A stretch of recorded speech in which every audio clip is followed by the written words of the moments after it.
Yo! What's up sa inyo mga kabiyahe? Ito nga palang kabiyahe nyo, TV. Siyempre, bebiyahe ulit tayo. Oras natin mga kapatid, alas 5:24. Medyo madilim ang panahon ngayon. Nakita nyo naman ang traffic dyan, diba?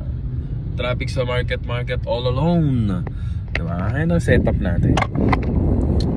So what's up sa inyo mga kabiyahe? Siyempre, lagi lang tayo maging patient sa mga biyahe natin araw-araw. Siyempre, be thankful kung ano man na meron sa mga biyahe natin. Yan. Siyempre, awareness din sa mga bumabiyahe po, no? Nang nakabukas ang mga bintana nyo. Nako, ang dami-dami ng mga snatcher, no? Snatcher, mandurugas, demonyo, devil, Lucifer, no? Lahat ng mga klase ng masamang tao naglaganap na, no? May mga nananakaw ng motor or something kung ano man, kung san-san, no? Tagig, ang hirap ng sitwasyon natin sa Tagig, no? Talagang binabatikos tayo ng mga ganyang kaganapan, no? Siyempre, mayroon ako ipapakita sa inyong video about dito sa ating nakunan sa dashcam na isang eksena ng panghablot na cellphone, no? Nakuha na natin to siguro part ng Katipunan. Yan. Siyempre, sa mga mahilig magbaba ng salamin nyo, syempre, i-check nyo mabuti kung maganda yung ipapamigay nyo na cellphone. Yung ipapa-snatch nyo is maganda, working all para hindi naman sayang yung mga potential na ginagawa ng mga kawatan, no? Kung ano man yung mga paghihirap nila is magkakaroon ng bunga. Syempre, sayang din naman yung effort nila, no? Pero kung ikaw talaga namang mapagbigay ka, yun, ugaliin natin na buksan natin yung mga bintana, tapos mag-cellphone tayo, mawalan tayo ng attention sa mga paligid natin. Lalo na sa mga panahong traffic, di ba? Sa mga panahong delikado talaga, yung mga lugar kung saan talagang namang uso talaga yung mga snatch or halbot ng cellphone. Yun, syempre, pakita natin sa inyo yung video. Sana maging awareness to, no? Hindi para kumuha ng mga attention, maging awareness sa mga tao na ganito yung habit nila, no? Magbaba ng bintana habang nagsa-cellphone, nag-yosi, syempre nakababa, tapos yung cellphone mo nakabalandra, no? Hindi natin alam minamadyagan ka na pala. Alam mo yung mga criminal minds na yan talaga namang napakalulupit niya, na magaling pa sa mga intelligence yan, no? Malupit pa sila sa mga napag-aaral nila. In the minute of time, talaga napag-aaral nila kung ano yung mga pwede nilang diskarte sa'yo. Napag-aaral nila sa ilang segundo kung ano yung pwedeng gawin nila sa'yo. Strategy. Dito, binabaybay natin ngayon ang market. Pick up tayo sa SM Aura to Pasay. Siguro, aabot tayo ng mga 1 oras dito dahil nga traffic. Dahil rush hour na rin.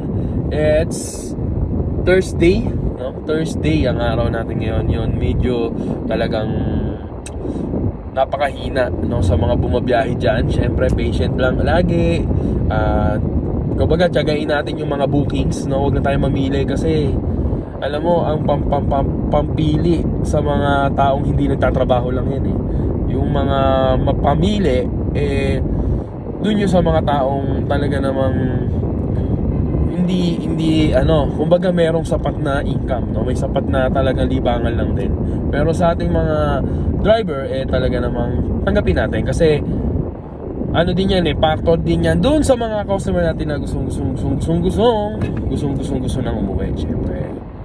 At gustong sumakay, no? So kahit medyo malayo, medyo traffic, puntahan natin kasi sayang din naman. Siyempre, unawain din ng mga customer natin yung mga hugot ng mga driver, lalo na traffic. Siyempre, ETA Hindi pinsabi natin ETA is estimated time arrival. So, hindi natin malaman kung magta-traffic ba o magkakaroon ba ng dilubyo sa dinadaanan mo. Bubukas ba ang lupa, di ba? Mabibiyak ba ang lupa, magkakalindol, bagyo doon sa dinadaanan mo. Siyempre, consideration na lang yun. So, siyempre, malapit na tayo sa pick up natin. Ayan, kakat-katin natin yung mga video natin. Tingnan natin kung may mga may-inspire sa mga video natin. Siyempre, sa mga bumabiyahe din, kapwa natin rider, mag-ingat po tayo. At siyempre, maging mapahusig, mapa-observe sa mga bagay-bagay paligid, no? Kung kayo magpapa-snap ng cellphone, magpapa-hablot ng cellphone, siguraduhin natin working, no? Yung cellphone, medyo branded yung cellphone at mapapakinabangan nung kukuha para hindi naman nakakahiya. Kung sakaling makuha nila, syempre in-effort nila ganun. Pero kung ikaw ay safety, wala kang masyadong pera, ugaliin natin magsara ng bintana. Yan, syempre right kita-kit pa tayo kung meron tayong mga mapapag-usapan, no, mga issues ganyan sa mga nakawan ng motor, no. Talamak na naman ngayon, no. Wala, ang Duterte time minsan lang talaga, once a lifetime.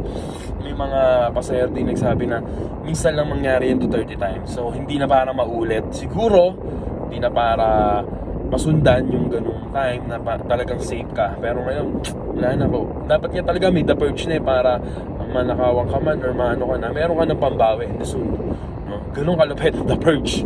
Kumbaga, sige, okay lang, maging mabait ka. Magiging mabait ngayon. Kaya alam mo, may dalawang factor din yan, eh. The purge sa pwede isang araw na patayan talaga, isang araw na bawian ng buhay, no? Siguro ang bait-bait ng tao ngayon. Kasi may isang araw talagang babawiin na lang kung talagang walang yaka talaga sa kanila, eh, no? Pero syempre, hindi mangyayari yun dahil ano lang yun, katang isip lamang. Pero mali natin, no? The purge, eh, no? Sige, gambalain mo ako, sooner or later, isang araw, isa lang naman buhay mo dyan. Yun, syempre, mag-ingat po lagi tayo at abang-abang tayo sa mga bookings, no? Magdamasa po tayo lahat, magdamasa tayo mga rider, yung mga nagbe-big booking po kinanginan. Yow! Tumigil naman na kayo dahil nga nakakasawa naman kayong basahin, no? Nakakasawa kayong pangmasdan, no? Nakakaawa kayong mga nagbe-big booking, no? Parang talaga hindi natin alam kung anong enjoy or ano nararamdaman sa sarili nyo. Pero pipick up na tayo ng customer natin and mamaya tayo mag-usap. Yan. Upload na pa tayo ng mga videos, edit. Yan. Ride safe lang pala, ito enjoy rin lang. Ride safe, magdasal bago bumiyaya and magdasal after bumiyaya. Ito nga pala Kabiyahe TV nagsasabing weather lang, ang buhay is weather lang.